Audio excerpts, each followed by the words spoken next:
What's going on, everybody? This is Steve with the MrBigKid channel and the GauchoQ. That's right, I'm bringing back the Q. In this video, we're gonna be trimming up a rack of spare ribs. We're gonna cut the rib tips off, we're gonna cut the ends off and make a nice squared up St. Louis style cut rib rack. St. Louis rib rack. St. Louis cut ribs. Don't forget to like, share, comment, and subscribe. Let's get started.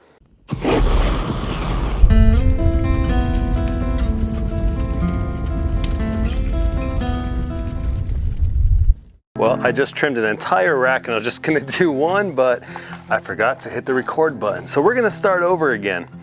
This is your spare rib right here. Let's cut it open on the inside here. Just gonna do a nice incision in the back.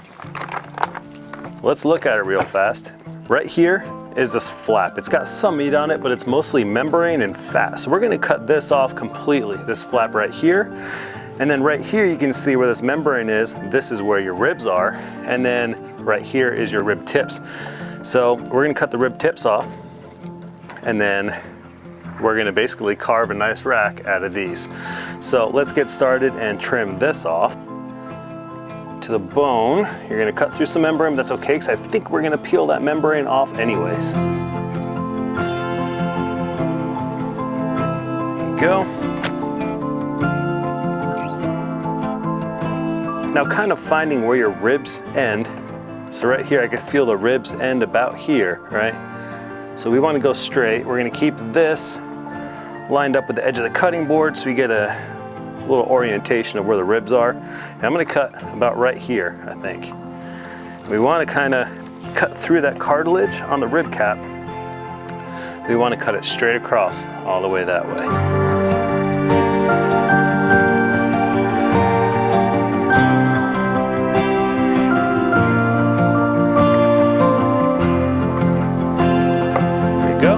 Rib cap, so we can go ahead.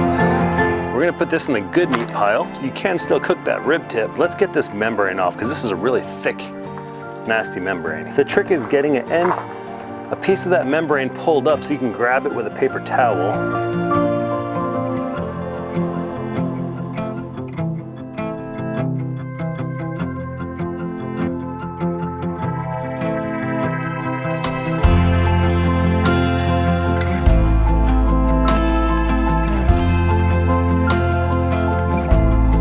That's the trickiest part, is getting that first bit of it started. There we go. Clean up some of this fat if you want. But a lot of this fat will end up just kind of melting off, so I'm not too worried about it. Okay, we want to square up this rack too. This is a really thin, floppy piece of meat on the end. So I'm gonna take this.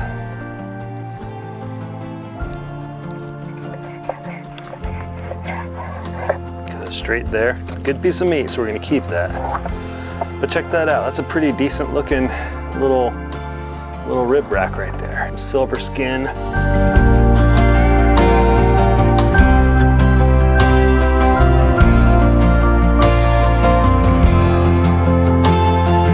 Two beautiful racks. St. Louis ribs. This is without the membrane, and then this is with the membrane. Real simple. We're gonna go ahead and look at all this good meat that we have. Here's the rib tips from this guy. Then here's the rib tips from this guy. You can still cook these. You can make whatever you want with these. You can even smoke these if you want. So no need to discard any of that really good meat there. Let's get these things seasoned up, and I'm gonna throw them on the smoker, and I'll catch you guys in the next video. Well, that's it, everybody. In the next video, we're actually gonna season those ribs up, and we're gonna smoke them on the Masterbuilt 560 digital gravity charcoal smoker. It's gonna be really delicious. I haven't done ribs on that grill yet, so I think it's gonna be really tasty. Otherwise, real simple to trim those guys up. When you find that spot for the ribs, you know, where to trim that rib cap off or those rib tips off, they just come off real easy. So, if you guys like this video, please give it a thumbs up. Leave a comment in the comment section below, and don't forget to subscribe to my channel, the MrBigKid channel. It's all about firearms and barbecue. It's what I do, and it's what I love. So if you guys like that stuff too, I definitely recommend heading over there and subscribing. So, time to get these things smoking. I'll catch you guys later. Have a good one.